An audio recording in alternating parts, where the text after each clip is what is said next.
Hey guys! Welcome to Hi the guys! Sunday show. Hey, it's episode 30, Nads. Yeah, and we've come to the park so that we can soften the blow that we're not in Cornwall today. Yeah. First week back. But guess what? Guess what? As is always the way when we're on our own and when we're out. It's gonna bloody rain, isn't it? It's gonna bloody rain. Let's run up here and see if we can see the dinosaurs. There's one old dinosaur that can't get up here. That's me.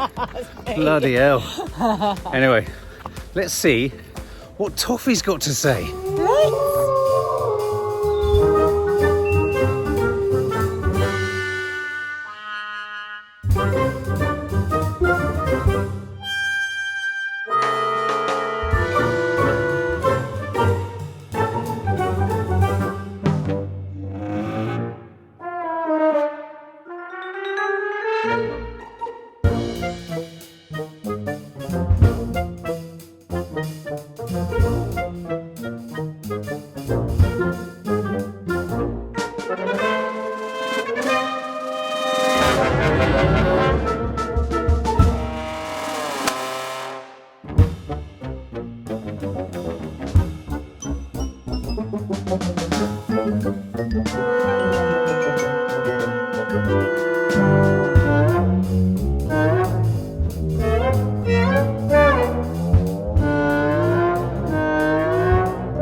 Bloody hell, Nads, why do you have to walk so fast every time we go out? Isn't there something Because I'm always trying to get 10,000 No, I know, but you can get 10,000 steps without bursting a blood vessel. Oh. Oh, what's the first dish? What's on the menu? The first dish is a real British favourite. Ooh. But it's actually sweet and sour chicken. Really easy. Healthier than anything you're going to get in a Chinese restaurant, but utterly delicious. And don't worry, I do give you a tip on how to make it vegan. Is there any MSG in it? No, but it's sweet. Oh, great.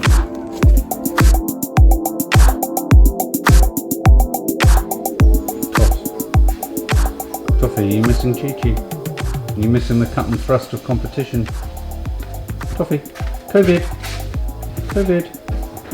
Why did you say COVID? COVID. So we are at the beginning of the show now. I am making this from my own cookery book, Disaster Chef, that Kay and I did and Mark did all the photos for. Sweet and sour chicken. Now, I haven't made this for ages, and then I was chatting to my mum on the phone the other day and she said, oh, I had your lovely sweet and sour chicken. I didn't even remember the recipe. I said, oh God, what was that from? Disaster Chef. Anyway, she said she makes it all the time because she loves it so much. It reminded me that this is a really lovely recipe and it's really doable. And obviously much healthier than you would get from the Chinese. We bought a Chinese last night and Mark didn't eat any of it. So, we have got soy sauce. Do you want to do any niceties? Say hello to anyone? Beginning of the show, first show. Oh, hello everybody. Episode 30. Aren't we going to have done that already by this time? Maybe we can do We've it. done Can the you do papers, it we'll too have done- much? This isn't a proper TV show. Mark, shut up. Right, so we've got, look at all these different things that we've got to make this sauce. What a ragtag selection. Yeah, can you believe it? Ooh. So we're going to use 2 tablespoons of cider vinegar, 2 tablespoons of soy sauce, 2 tablespoons of tomato ketchup, 1 to 2 tablespoons of honey. Now you can just use cheap runny honey. You don't have to use Manuka honey like I've got here. But 86 pounds a teaspoon. I've run out of running honey, so we're using this. 200 mils of pineapple juice. Now that tin didn't quite come up to 200 mils. Sometimes it does, so I just topped it up with water. And as much garlic as you like, heaped teaspoon of garlic powder or 2. And 2 tablespoons of corn flour mixed with 1 tablespoon of water, and it's so easy. 200 mils of pineapple juice topped up with water. So 2 tablespoons of ketchup. Ooh. It's a bit more than 2. All right, at the end of the world.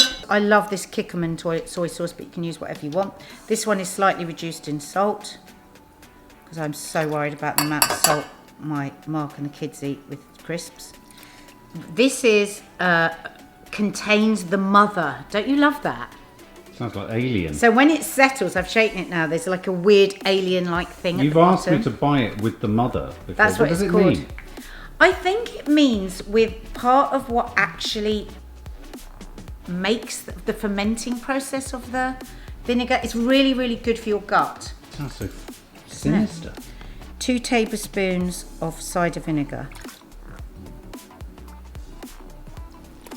Because you can get Manuka honey for like £4, but it can go up to hundreds of pounds. That's ludicrous. Yeah. The first time you ever asked me to buy it when we were together, I thought you'd gone stark raving mad. So good, like when you cut yourself. Yeah, but it's really, I use it instead of like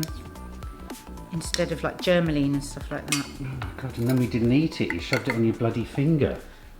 Teaspoon of garlic powder. You love this stuff, don't you? Mm-hmm.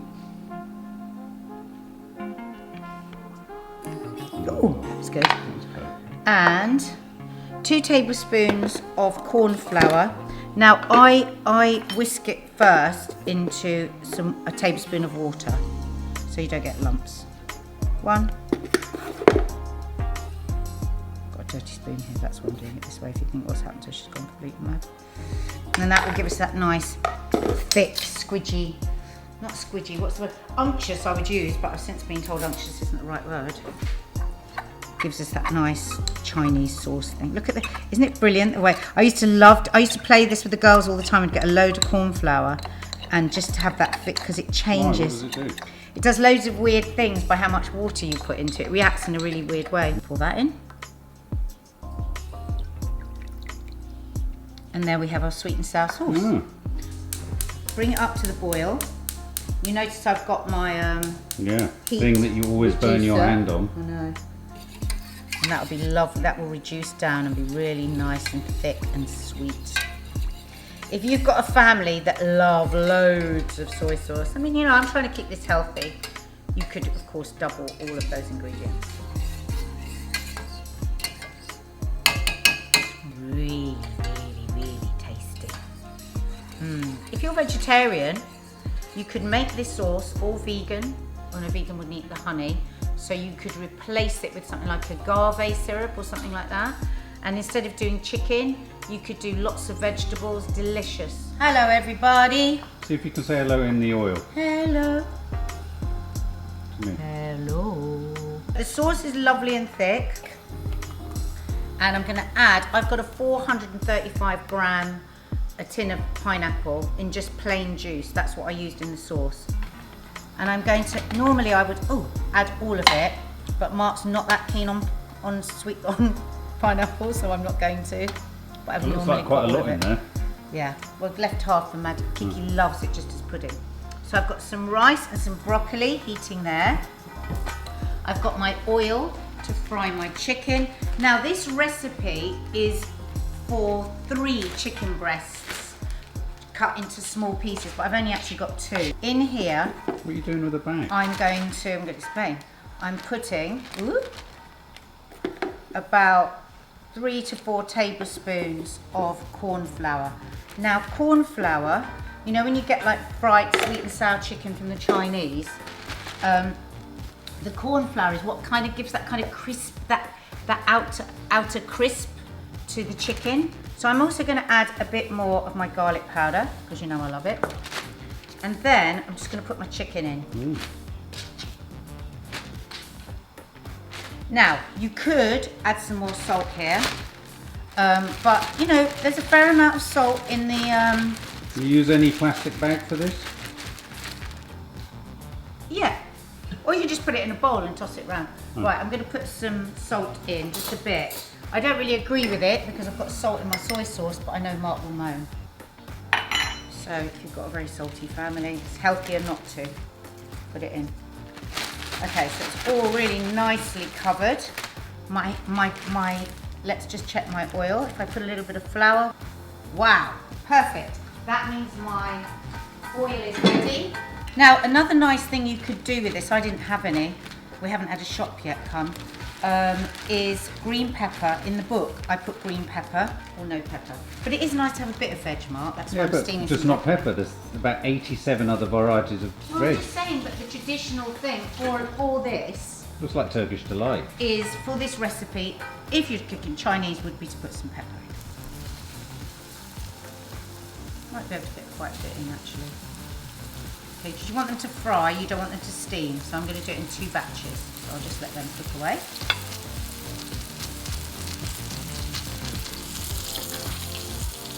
So they're starting to brown. You don't want this fiercely hot. And my advice is, if you're not used to frying chicken, just cut the pieces nice and small, and then you're not having to worry so much about whether they're cooked in the middle. But I do advise to always just cut one open in the middle and check it's cooked through. Another little thing you could do if you've got the time is marinate the chicken, cut it up and then put it into some soy sauce and some ginger before you dip it in the corn flour if you want overnight. So you see how we've got that nice crisp sauce. So corn flour is so nice to fry with. Okay, so that's almost done. Give it a bit more toss around. So I started the heat higher, and then let it come back up to heat when I put the chicken in, and then I lowered it again so that it wasn't cooking too hard. Right, I'm just going to have a look in the middle of one. Perfect. Get it out as soon as you can, because if you overcook it, it will be dry.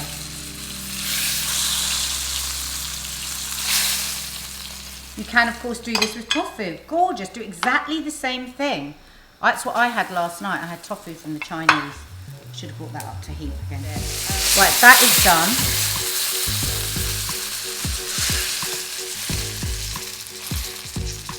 Just going to let that sit for a minute or so while I heat up the sauce. I can't decide whether to put the chicken in the sauce or put the sauce on top of the chicken. Put the chicken in the sauce. That's what always happens in the Chinese. Yeah, that's how I want to see it. I'm going to clean out my wok. Beg your pardon? I'm going to clean out my wok. Okay, so you don't need another pan. Just wipe out your wok. And pour your sauce in there. Now, if it's too thick for your liking, then just add a little liquid. Fine. You like it quite thick like that, don't you, Mark? Mm-hmm. And look at that chicken. Look how gorgeous it looks. It's not going to look like that when we put it in the sauce. Okay? Just saying. Oh, look at that.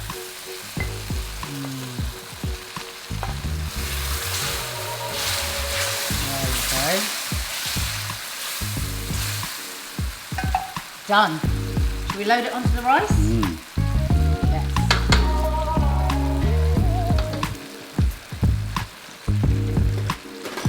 Now, we all know Mark's a vegetable dodger, but honestly, it's so important to have vegetables with every single meal. You know, have less chicken, less sauce, still get all the deliciousness, but just fill up with that veg. We've all got to be thinking about our health at the moment. There you go. Sweet and sour chicken homemade. That's lovely. Isn't it? Smells It is great. lovely. I'm telling you, it's bloody delicious. So after 30 episodes, where are we going?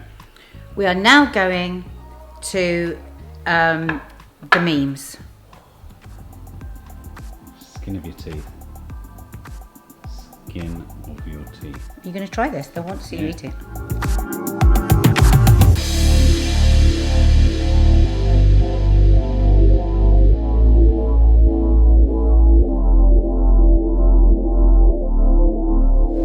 Okay, here we go. Is it going to burn my face off? Oh. Make sure we get plenty of that sauce. Tell people what it's like. Get rid of those, shall we?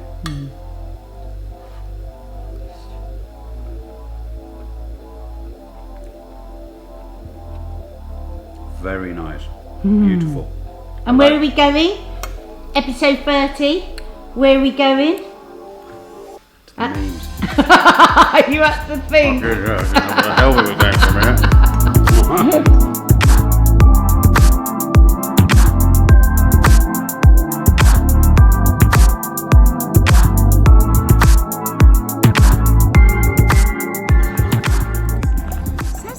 Jungle. We're only in Crystal Palace Park. It sounds like we're in prehistoric Britain, and there are dinosaurs in there, just those down trees. It's the newspapers, and we haven't done them in the last couple of weeks. Yeah, that's because we've been in Cornwall. Reminiscing. We've done reminiscences. It'll be fun though to dig back into the papers. I know. And try and find some fun news, a bit of showbiz maybe. Yeah. Something. Some titillation. Oh, maybe some good news would be nice. Some frippery. Yeah. Some funny headlines. Yeah. Some bad journalism. Don't go on.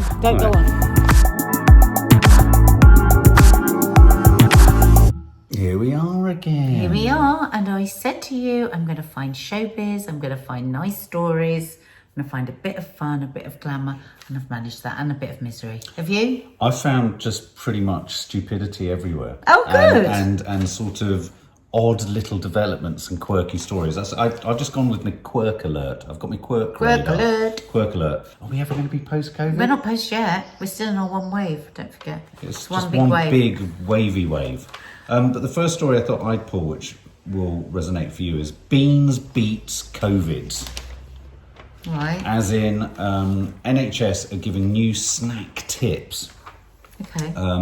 So they've urged hospitals with patients that are recovering from coronavirus to eat things such as baked beans, chicken soup and rice pudding to help them on the road to recovery. The report has said that they need to feed them high protein dinners as well as fresh fruit and vegetables. But apparently Let me just tell you first of all, baked beans. rice pudding is not a high protein meal. So why baked would they beans are recommend really good for you. fat porridge pots with demerara sugar was put forward for breakfast options, and gluten-free chocolate muffins or cherry bakewell protein balls were suggested for snacks. I still feel they need a nutritionist That's in there, don't terrible. they? That's all terrible. This is like when shops put so-called healthy snacks at the front of the shop, but they're full of worse stuff than Baked beans bad are a snacks. really doable, really good. Because what you've got to remember, when the government starts advising people on food, we have to remember a lot of people have not grown up in an environment where they've seen what good food is, and then it just carries on and it carries on. Doesn't that come through in what their recommendations are? I mean, when we used to go and visit Nanny Thelma in the hospital, I was horrified, absolutely horrified at what I saw she was being given. But the thing is, it's like whenever any of our family members have been in hospital, we have turned up with dinners, with smoothies, with soups, because we as a family totally believe that food will heal you, the right food as much as anything else. I mean, I know you would say I've taken much longer than others to come to the party, but given my family background, I am literally a radical convert to the importance of food. It strikes me as bizarre that you wouldn't think that the main thing you put in your body isn't going to have an impact on it. But what you're putting directly into your body. You went a bit. Directly. Yeah. Well, let me just give you another quick one, because I seem to have pulled more stories than Nadia today, so I'm not hogging the limelight, I promise. The limelight. No, but I thought this would make you laugh. So, the cost of staycationing has gone bonkers. Batshit crazy. We're going to put up a tent in our garden. It's got, this is what a farmer's done. He's got a 1K a week, and they've called it haycation. So, but look at it. It's a tent, a pile of hay, some battered old chairs, and a sofa with plastic office chairs. Is he charging £1,000? What was that? He needs to be Families are being imprisoned. asked to pay £1,000 a week for a staycation, sleeping in a tent in a hay barn. Now, you see, when I see that, I say that is mugging. That is mugging somebody. That's the same to me as mugging. That is theft. But can I just say what makes me laugh about it is that it's like stripped right down is what a lot of people from Nappy Valley, Clapham, Battersea and Islington would go for. This is like someone's going, aren't you? This is it. This is essence. Yeah. Pay lots of money to have shit thrown at you. Well, that's what I thought when I first looked at it. I thought, is this a piss take of like people wanting to get really rural and really rustic? Yeah. What was that show? That'd be £35,000, madam. With Harry Enfield. Yeah, that'd be And he used. Do you remember? He used please. to have this little shop, and the bell would go, and somebody So a shit. terribly posh Notting Hill gate going, "Oh, what's this?" And it'd be like some smashed up, battered, kicked in hole in the door, and you go, "Doesn't matter what it is. It's £50,000." And she go, "Oh, can I have it?" Yeah, and you give her the card reader. Say, don't put your number in. I already know. I know the number. But here's 5 odd other Airbnb very deals. funny. The Gypsy Caravan, Devon, £59 a night in a field shed with a horse. I kind of get that. That's all fine. right. The Tree Tent, Cornwall, £58 a night, hung from the branches. It might I be get nice, that. though. Bed in a Shed, West Yorkshire, £12 a night, includes a fold-up chair. Converted toilets, Gloucestershire, £85 a night. You'll need to feel flush at that price.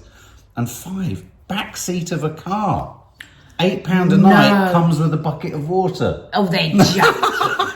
We should bloody move out and rent out our house for people wanting a trip to It's South brilliant, London. isn't it? It's brilliant. This is a salutary tale, actually.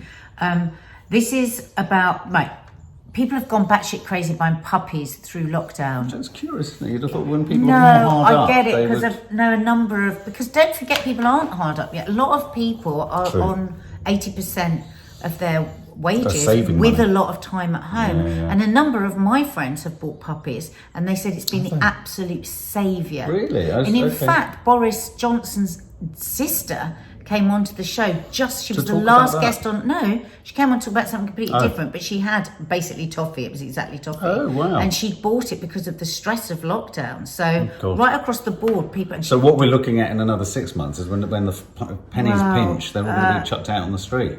Yeah, well, the Kennel Club say that 187% more people have been searching for puppies via its Find a Puppy service. Wow. That's just the Kennel Club. Yeah. So this woman has had the most horrendous experience. I have to say, I am going to be a little judgy here because there were 1,000 red flags that this wasn't going to go well. Yeah. So we're kind of across them having bought dogs. We kind of looked into this, didn't we, for a couple of documentaries we made. Well, yeah, and I have to say, when we bought our dogs, my God, it was, do you remember, months I was searching? Yeah. Because what you have to do is you really have to do your research. There are so many red flags that will tell you that it's a puppy farm. And the thing is, a puppy from a puppy farm can look absolutely fine because they wash and brush them up, but certain things could not have happened, like they might not have been socialized in those first few hours and days with the mother, which can turn into an aggressive dog later on. So it's not just about them potentially having diseases and all of that. There is actually could be an aggression problem. So I was told anyway. But this woman, she bought a dog online. Where was it from, Mark? Where did she buy it? Pets for Home. Pets for Home. Which you kind of think, you assume would be would have their own criteria for checking people, wouldn't Well, I mean, they have said Pets for Home. What you've got to understand that there are millions of people using the platform each month. So the majority of people have a good experience. They can't police it, So she paid an astronomical amount of money for this dog. Wow, £7,000? That was all by the end of it. Oh, I see, the whole cumulatively. thing, because he became very ill very quickly. So she spent £6,000 on medical bills, in addition to the £1,750 she paid for the dog. Wow. Right, anyone that's going to charge that for a dog is a scurrilous person. I'm afraid to say that it's actually, most dogs that you're going to buy, if you're going to buy them from somewhere proper, you're going to be on a waiting list for ages before you get them, and that is a reputable, the best way is through the Kennel Club. Anyway, she was absolutely devastated because the poor thing died as well. It's curious, isn't it, though, how we get campaigns telling us not to buy dogs for Christmas, a pet isn't for Christmas, and yet we're all kind of saying it's all right to do it in this crisis. No, I don't think we're saying it's all right, but they're saying, you have to... I think there'll definitely be an uptick in the executive of the Dog Trust said that the charity has seen considerable rise, and listen to this, I didn't know about this, dog fishing during lockdown. Oh. Many people are being duped into buying dogs from less reliable sources. One of the things that's really, really important if you're buying a dog, if you're thinking of buying a dog, you've got to see the parents of the dog. Well, God, you remember And this Toffee's guy parent. refused to have a FaceTime, refuse to show, the parents refuse to show anything. Another thing is you've got to go to pick it up where the dogs are. Don't meet anybody somewhere else on a motorway. Somebody I know, son's just done that. He's driven to Wales to pick up a puppy from a motorway station. I'll never forget meeting Toffee's dad here. Give me that. I'll put them in order. I'll never forget meeting Toffee's dad. I mean, literally, it was Brian May on steroids, about that big, that wouldn't stop bouncing up and down. So her mum was a huge, miserable-looking Cocker Spaniel, the ugliest dog you've ever seen, with the lower lids hanging down here, bright red. Yeah. We were like, oh God. It looked like an ancient academic. So she was like this. If she spoke, she would speak just like that. But then Toffee's dad was this was big. behind a door, a half door, stable door. Jumping. And we didn't see like it. All we saw was the top of his head. And then we sort of looked in and there was a miniature Toffee, smaller than Toffee, with hair out here. Yeah. And in fact, in the dogs thing that you've seen earlier before this, you'll actually see when Toffee's jumping, that's what her dad was like. Yeah, very like it. So, yeah. It's funny, it's a great puntastic one. Let me tell you a bed grime story. Good one, that, isn't it? That's really good. Rapper Stormzy to write kids' books. And I think as long as people know what grime is. Well, grime is obviously a type of music, very sort of dancey music. And Stormzy is one of the key proponents. He's probably considered by our girls one of the sort of pop proponents of it.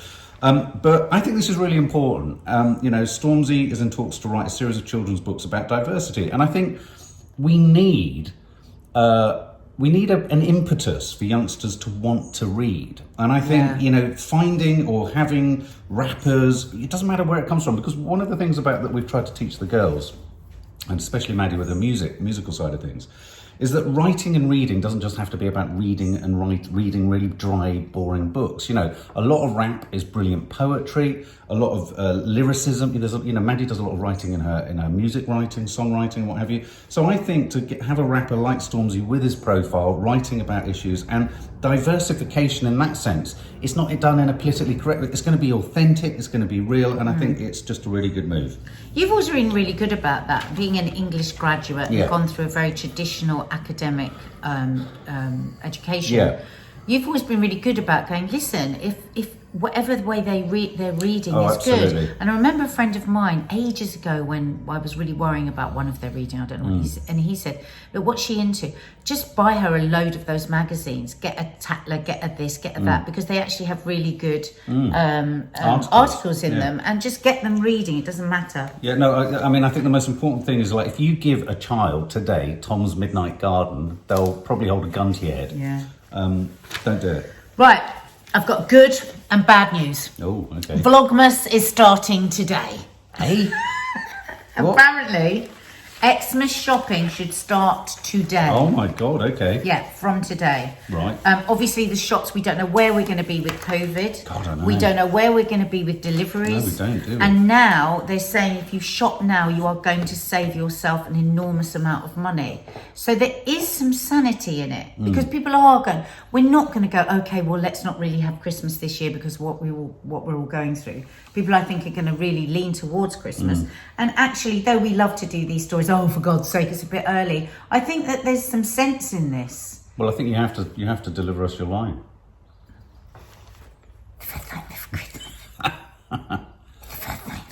It's very League of Gentlemen, isn't it?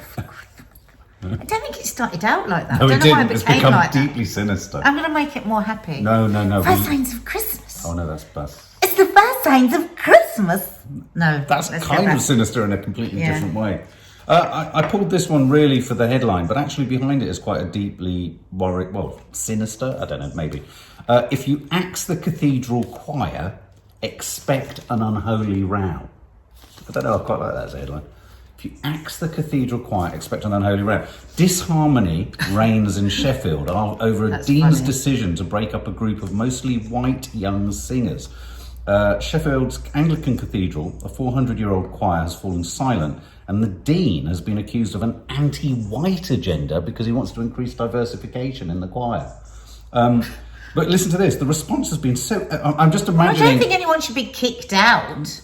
I think you'll have to make the choir bigger. Well, I think, yes, but I'm just cause imagining... terrible problems. You know how sort of deans and archbishops talk in that sort of absolutely... The response has been so overwhelmingly aggressive and personal, I ended up sort of hardly able to speak, said the Reverend Peter Bradley. I know. Oh, I've just not been able to read lots of stuff online. I mean... Oh, my God. I know. His sin to This attempt is to increase heartbreaking. diversity. So I think... Yeah, I don't know. I suppose, you know, you see a church choir and you think beautiful and gentle and lovely. Try and try and bring in a substitute to replace player 11. It's a scrum. It's kicking off. It's kicking off. Absolutely. Look at Adele. That's Adele. When I saw it, I could absolutely having a That's laugh. her real hair, isn't it gorgeous? She's got curly Good hair. God. Yeah, and this is her posing. Good God. She grew up down the road from us. You know the Poundland near us? Yeah. She used to live above it. No. Yes. She's lost more than a pound. So she's gone ever so... Did you see what I did there? Mark, we're not talking about her weight. No, but I'm saying she's done very well. But she's gone very un-Poundland.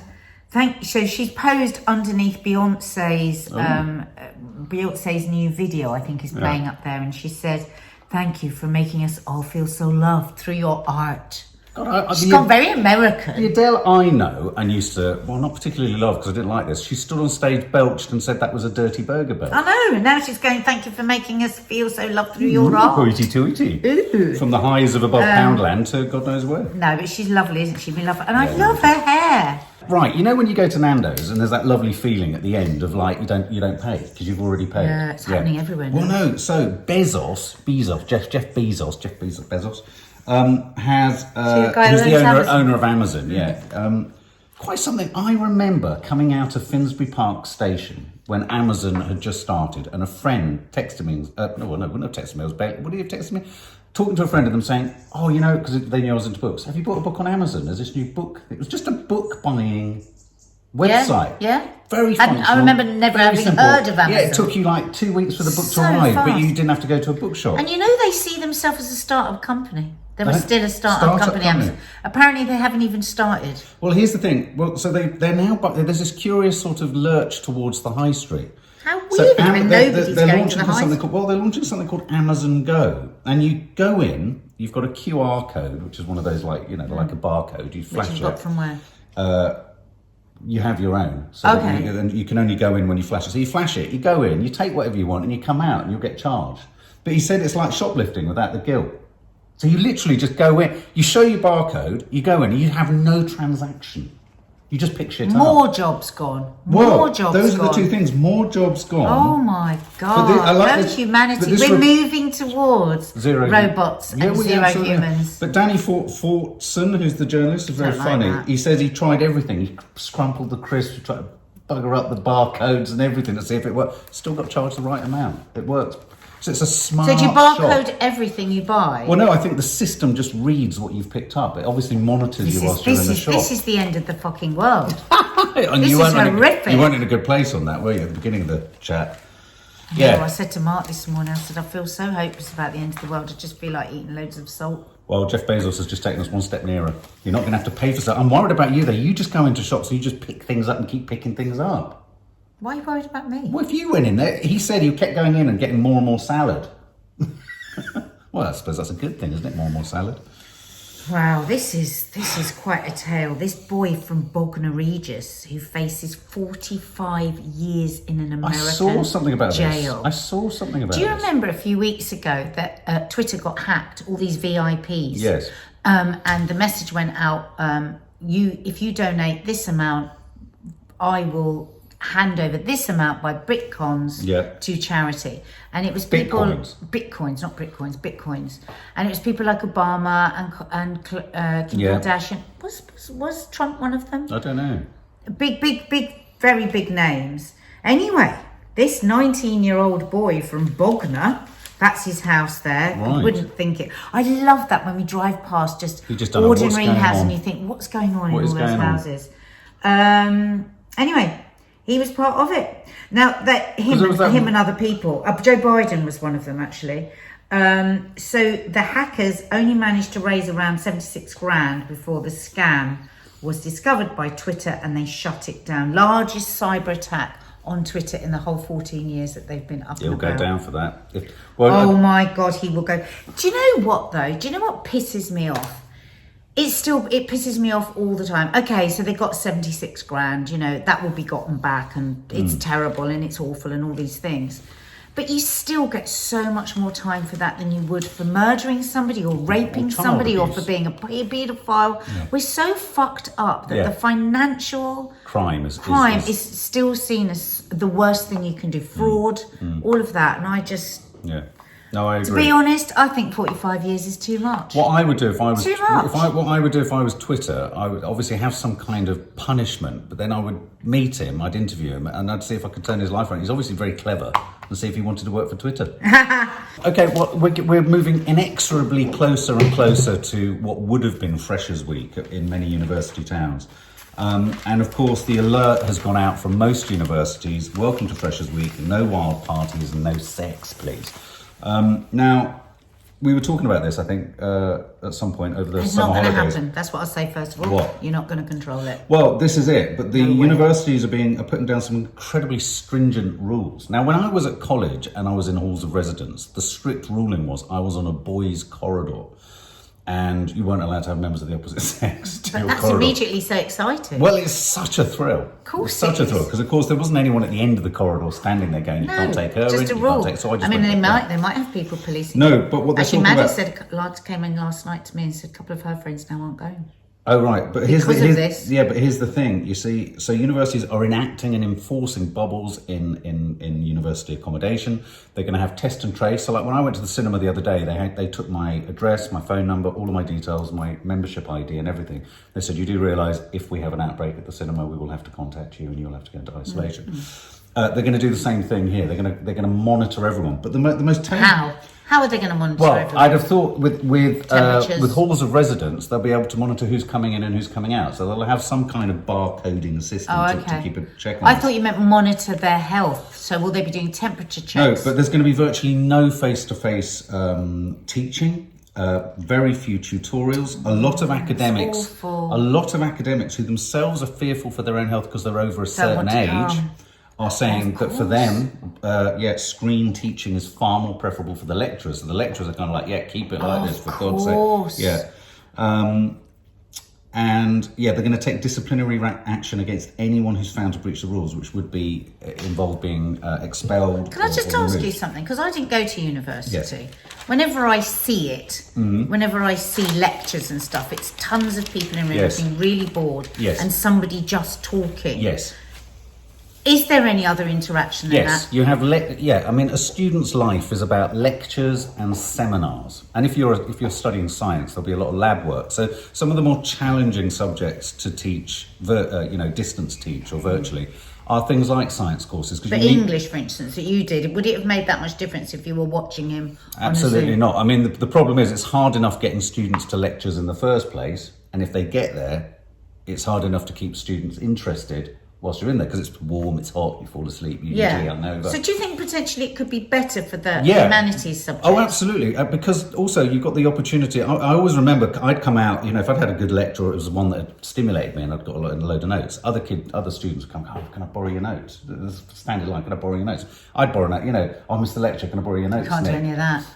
Well, you can't do any of that, but the great thing about posting it online is you can have it posted. My argument would be keep them. Just keep them posted, and you can go to them at any time. So I think there are opportunities, but I do think that sort of, but the freshers' sex thing... You ain't going to stop teenagers having sex and getting pissed. Of course you don't. I'm telling you that now. Of course you don't. Right, so now, this is, my Prof. Carol Sikora. Oh, yeah. Did I tell you guys? I'm always talking about him on Twitter. Dina's friend, one of Dina's friends... is his cousin. That's bizarre. It's so weird. That's bizarre. Like his cousin lives around the corner, and he really has been beating the drum the whole time for more sanity around coronavirus, and obviously fighting for the case of the of people with cancer. Now, a friend of mine at work the other day, whose friend is terminal with bone cancer, before COVID got put onto a trial drug, which was doing amazing things, and she'd had weeks to live when she was put on this trial, and it's been stopped because of COVID. She's now in hospital in her last days. And then also this friend of mine who's having to come over she lives abroad and she's having to come over for her oncology appointment, and she said, I know I'll get there, and I know he will cancel. Right. And it is insane. And Prof is in the paper today saying that, again, saying that we've become obsessed with the only deaths meaning anything are COVID deaths. And there are now more people just of this one cancer dying of bowel cancer than of COVID. And that's just one cancer. That's when I get really worried about the state of our old age. If we become so COVID obsessed, everything else just fades.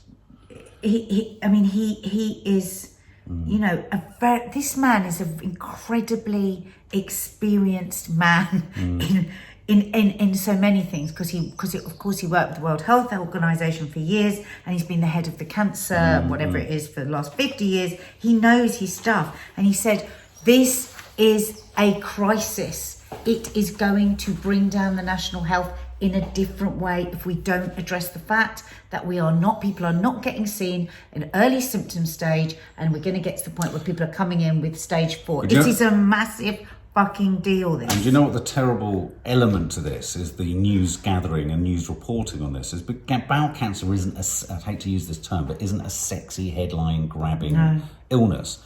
I tell you what won't happen for a fact, is that say only 20 people, I saw a report the other day that said 17 people have died of COVID in the country, 73% rise on last week. And hang on a minute, let's just have some perspective here. Okay, so it's double than last week, which it now means it's 17. But they're not dying. But they're not dying. No one's ever going to report the numbers of people dying of other things. No. So well, this is what he said. He said bowel cancer is common, right? There are 42,000 new cases every year, and while it can be cured in more than 90% of patients, if spotted early, once it spreads, that drops to less than 15%. This is really and that's going to be our new. That's going to be our new fucking. And that'll pandemic. be the new pressure on the NHS. Yeah, that well, that's won't what be he's reported. saying. He's saying it won't. Next year, we're going to be in an absolute crisis with the NHS because of the cancer.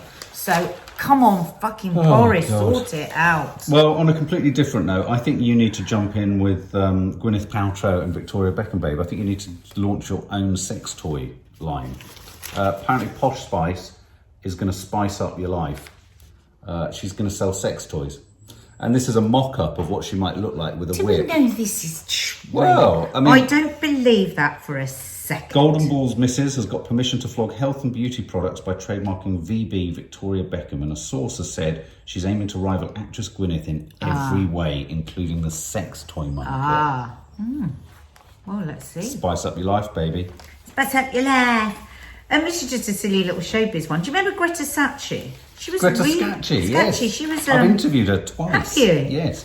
Well, wait for this. Yeah, go on. Sean Penn is marrying her daughter. Her daughter? Yeah. Layla, doesn't she look identical? You cannot tell them What's apart. happened to him? You cannot tell them apart. No. I mean, his politics are very bang on, by all accounts, but... Always a tricky bugger. Is he? Is he a tricky bugger? Always a tricky bugger. Oh, he's a tricky bugger. I thought this was a funny one, having come back from Cornwall. Randy Seagulls in Squawker torture. It's a tricky headline, isn't it? Randy Seagulls in Squawker torture. Apparently, breeding birds are keeping us all awake at night. And they've recorded, residents in Bath have recorded the sound levels of mating seagulls. And they are above the hazardous sound levels of 80 decibels.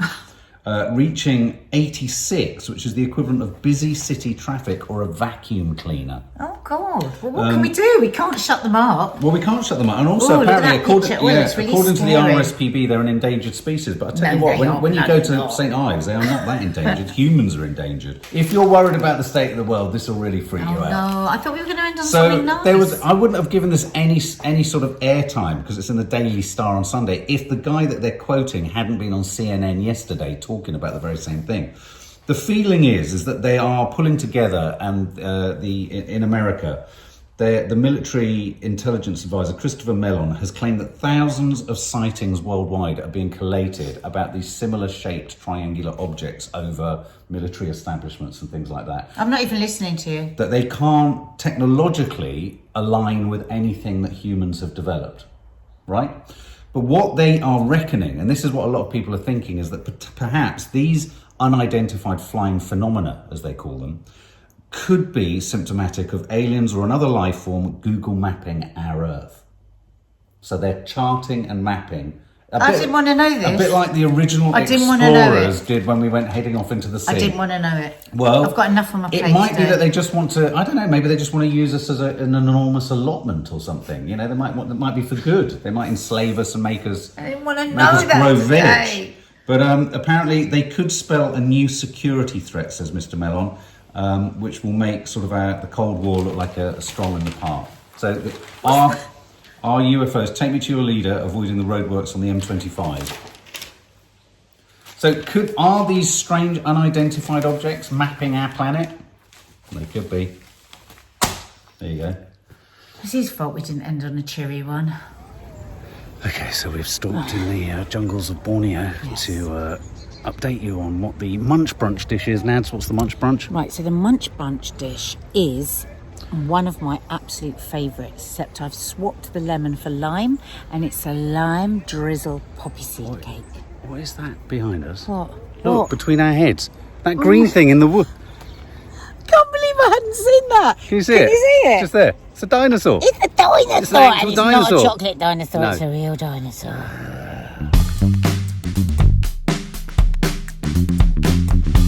Tea time, cake time. There's nothing nicer than a slice of cake on a Sunday afternoon with a nice cup of tea. We're back from Cornwall. We're back from Cornwall. We're back on the camera. We can't show you Cornwall. Well, actually, family guests, you're the only one that's seen any bits and pieces from Cornwall. They saw Nanny Di walking off sheepishly to go and do a book down the corridor. Yeah. So what are we doing? I'm doing... Hang on, this isn't the beginning of the show, is it? I know, I was going to say, but I thought, that's all right. Do you Doesn't want to start matter. again? It's our show. No, let's just do it. We've Sod it. probably already said that. No, say it again. Okay, so I am cooking a lime drizzle cake with poppy seeds. Oh, I thought you were doing But a I'm pineapple doing it a turnover. bit differently because Mark says they're always horrendous to photograph, and I'm going to do it in a ring tin for a change.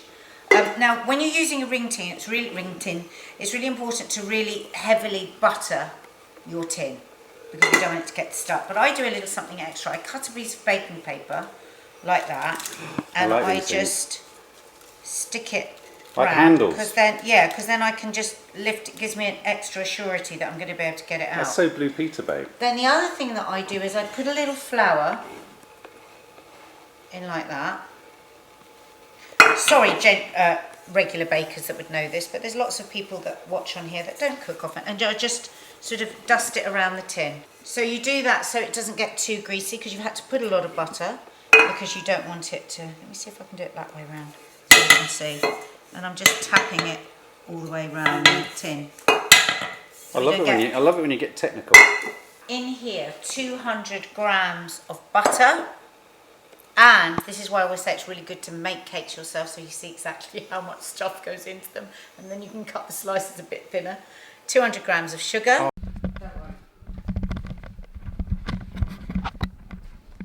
Shit. So if that all went a bit weird, I'd just put 200 grams of caster sugar. Mark suddenly went, oh shit, I haven't got the microphone on. Yeah, I forgot. So if at the beginning you didn't hear me very well there, that's why. So 200 grams of butter, 200 grams of, that's actually golden caster sugar because that's all I had, but you can use whatever caster sugar you like. Just make sure it's caster sugar. So softened butter, whisk. I need to get you some nice whiskers. What do you mean? Well, I've got my big stand-up thing there, but what we need for that is a glass. But isn't there a really stylish hand one you could get? I don't know, we'll have a look. Because you hate this. So ugly. Well, I always try to use this instead of a stand-up mixer because most people don't have one of those.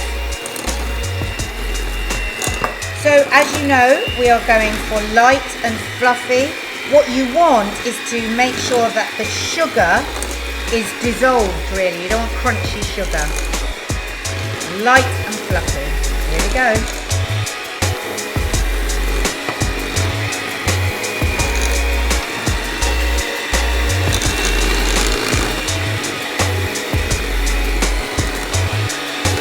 So a really nice butter, like anchor butter is not nice for a cake. Nice butter, nice eggs, good eggs. The better your ingredients, the better everything's going to taste. You can of course use margarine in this, if you want. You'll get a drier cake, a lighter cake. Sometimes I use margarine, stalk, or sometimes I use butter.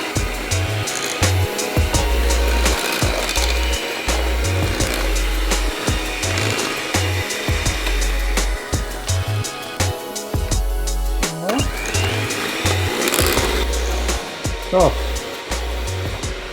Puppy. So I got a bit bored of that. You always say that whenever I make a cake, it's really annoying. No, but mixing is boring to film. There's a process that you have to go through, isn't there, subs? Okay, 4 eggs. Again, you try and use really nice eggs.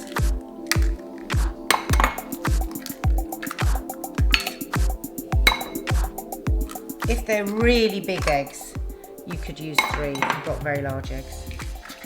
There's 4 medium eggs.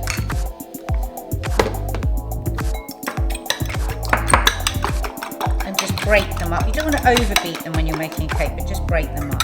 So if we remember, we have 200 grams of sugar, 200 grams of softened butter, 4 eggs, 200 grams of self-raising flour, and I'm going to put in a teaspoon of baking powder.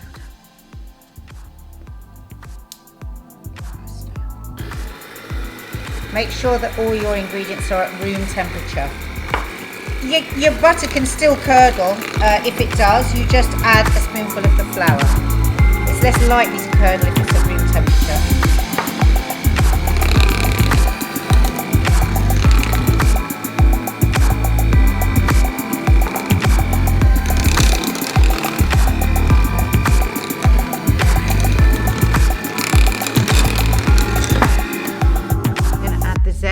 Washed them and they're unwaxed. Zest of a lime. You taking the piss? Taking the piss. Yay, always that makes me happy every time. Oh, that smells nice. Does actually, that does smell nice. You could of course use lemon. What are you making? You don't have I totally forgot I've said lime drizzle poppy seed cake. Wow, where have you got your poppy seeds from? There. Avocado.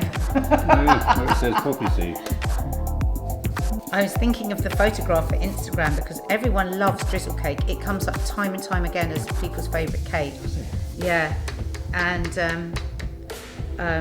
but it is difficult to photograph because it never looks that nice, does it? That's what you always say. In a minute, you're going to say to me, "You're bored of flour." Yeah, no, I'm not going to film that.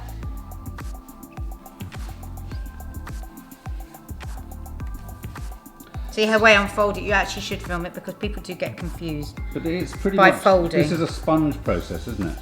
So, you know, down the middle, turn. Down the middle, turn.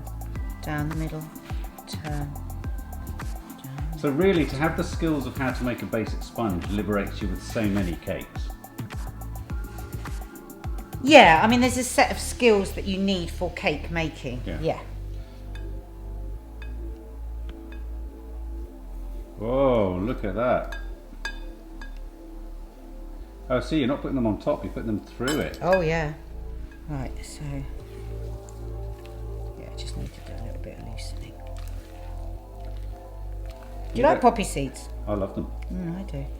4 teaspoons. It's a long time since I've put poppy seeds in a cake. I couldn't remember how much. I would say 4 teaspoons. I know exactly how long.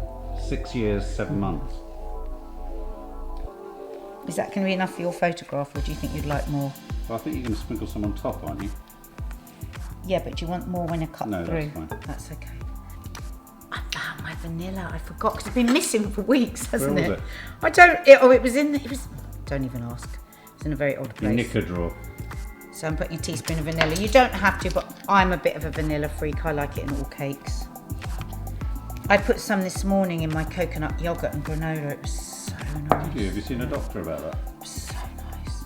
There we go. So that little bit of milk, because it was just a bit too sticky. You want it to be a little bit looser. Okay.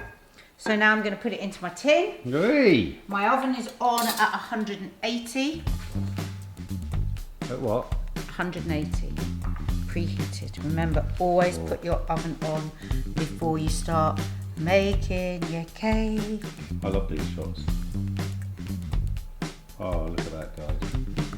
but it goes in and out of focus. It's like full focus. Look at that. Oh. God, he's getting off on himself today, isn't he? Yeah. Not so good. Do you like my little technique then? My insurance at being able to get the cake out. Cheers.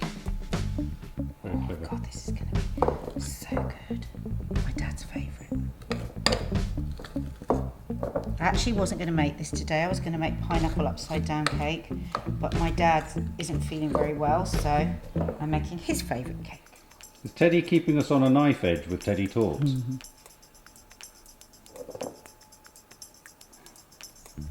See how gently I'm going? Another little tip when you're making cakes. You want to go gentle with your cake because you've whisked air into it and you don't want to beat all the air out.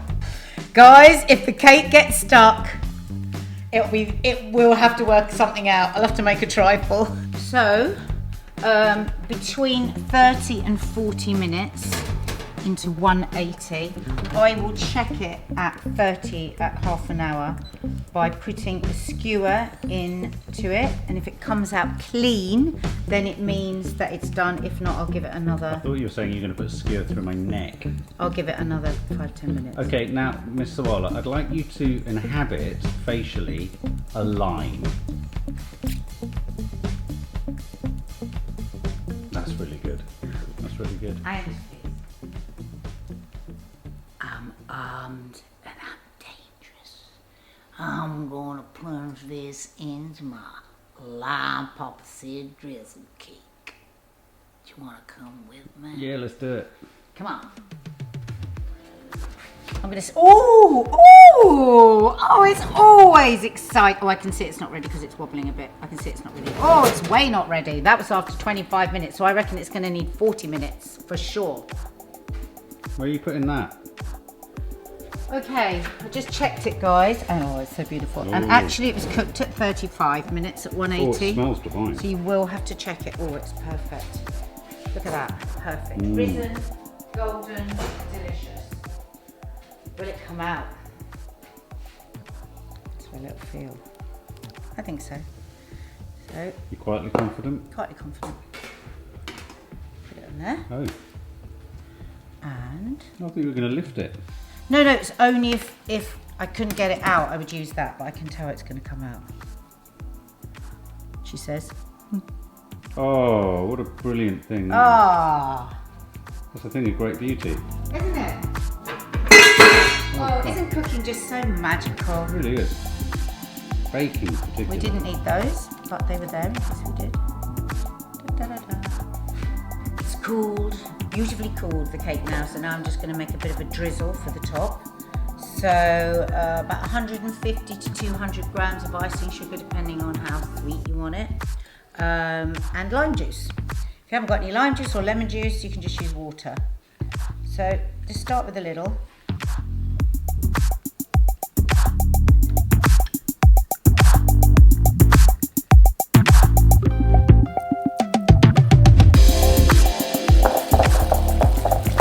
So that's almost a whole small lime. You want it to be able to pour.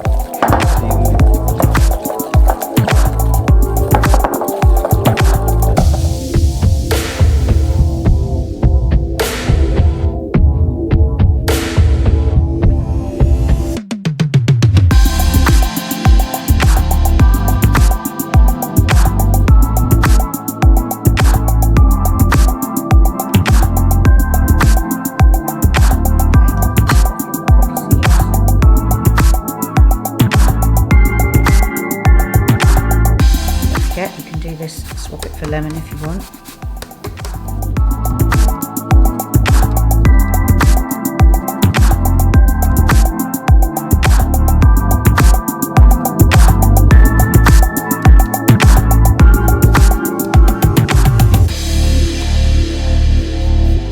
Lime and poppy seed ring cake. Where are we going now? Book review, and it's me. No. Why? Have you read it?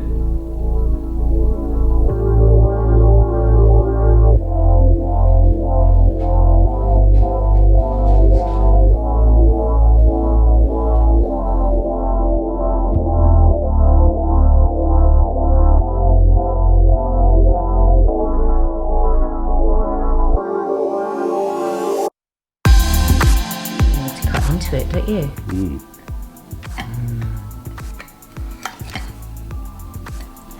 Let's see those poppy seeds. Oh. Look at that. Perfect sponge.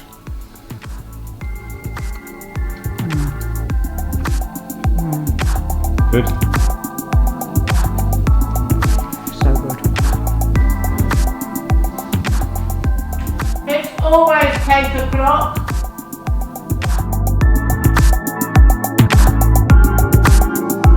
Oh my goodness. I'm doing my book review from my bed today. And the book is The Lightning Tree, Emily Woof. Sorry that I've got all this mascara around my face, but I know you know me well enough and you don't mind. It's because, as usual, I left my book to finish it off right until the last minute. I did quite well because I had a couple of hours at Loose Women the other day to break the back of it. But yeah, I've just finished it off. So, The Lightning Tree, Nanny Di gave me this. Thank you, Nanny Di. I always love Nanny Di's books. So I've given it away a bit there. I do like this book. I love this book. A little bit like the book I read a few weeks ago. It's funny because I like it, but I wouldn't rush to give it to somebody else. But I've sort of done the end at the beginning. So there's lots about this book that I love, and I love it's a twin story really, because we have Ursula and we have Jerry. And it's set in Newcastle, and Ursula is growing up in a more middle class sort of area of Newcastle, where Jerry's growing up in a bit of a more underprivileged area, let's say. He's very, very bright. She's very bright, but he's more academic. I love her character, and we get to know her right from a tiny baby. We get to know her, from a wee one, and her crazy mum, who's a mad CND campaigner. I really like all the chaos of her family, and she has a very unpleasant granny Mary, who doesn't really care about anybody. She's a very strange character, like a lot of old moody people. She's really well drawn character. The only problem with her is, and this is a bit of a problem with the book, she doesn't age. But there's one bit when Ursula says, and she was surprised that her granny was looking a little older. And I'm thinking, God, well, she must be about 110 now. There's definitely something that doesn't work with the time scale through the book.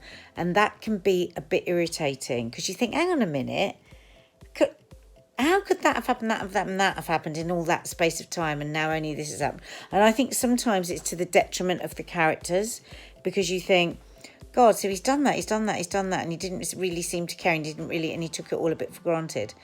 But you'll know what I mean if you read it. There's just something very odd with the timeline. It's rather like the editor didn't really double check if it made sense, because it doesn't.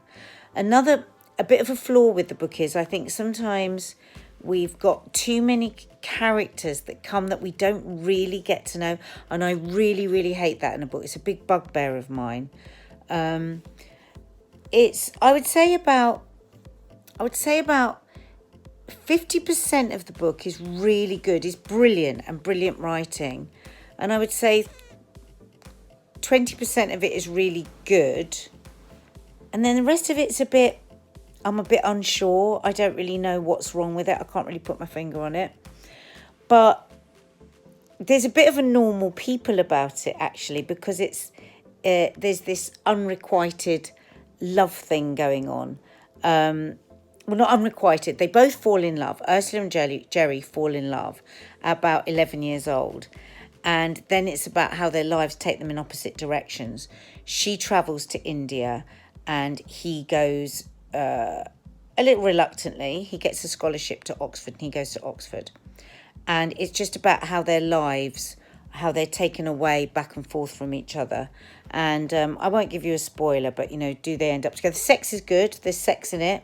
And the sex is good. And it is, in some ways, it is very reminiscent of normal people.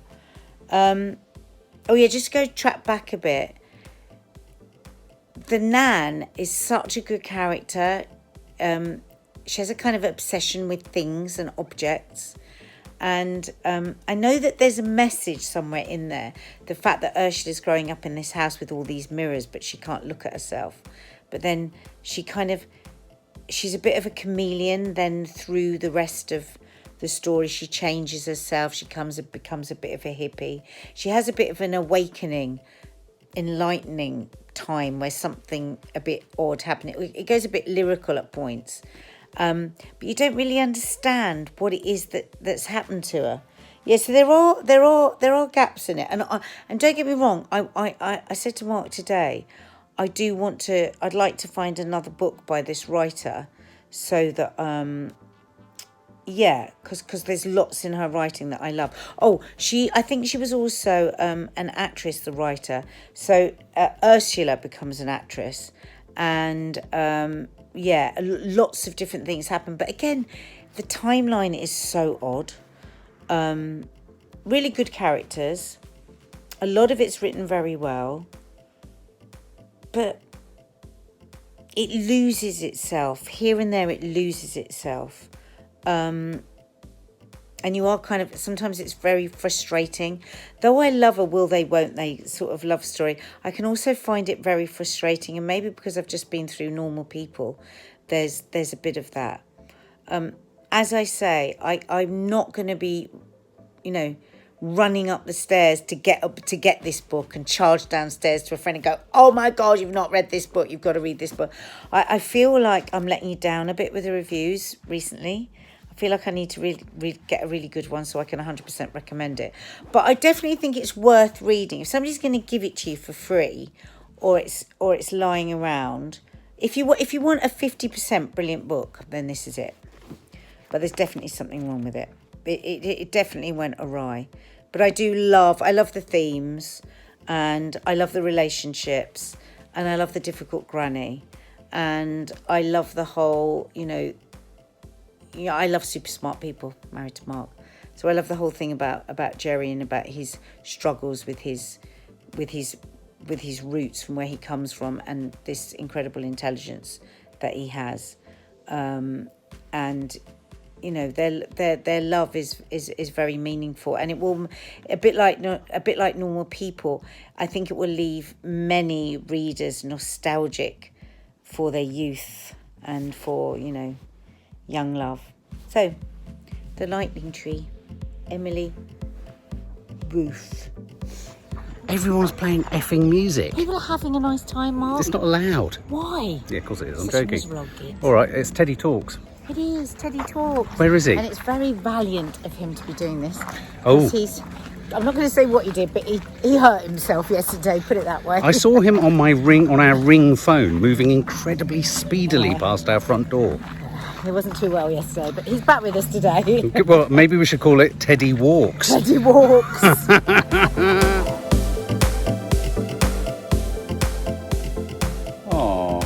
Oh, a little bit of a different show today. My dad's not feeling very well, so there won't be any Teddy Talks. Oh, bless him. But we will do double Teddy Talks next week, and so 2 moments. Yeah. We should have one at the beginning of the show and one at the end of the show. Yeah, we'll do double Teddy. Double Teddy. So forgive us that the show will be a bit shorter today, but it's better he just has a rest. Yeah, he's resting now. He's resting.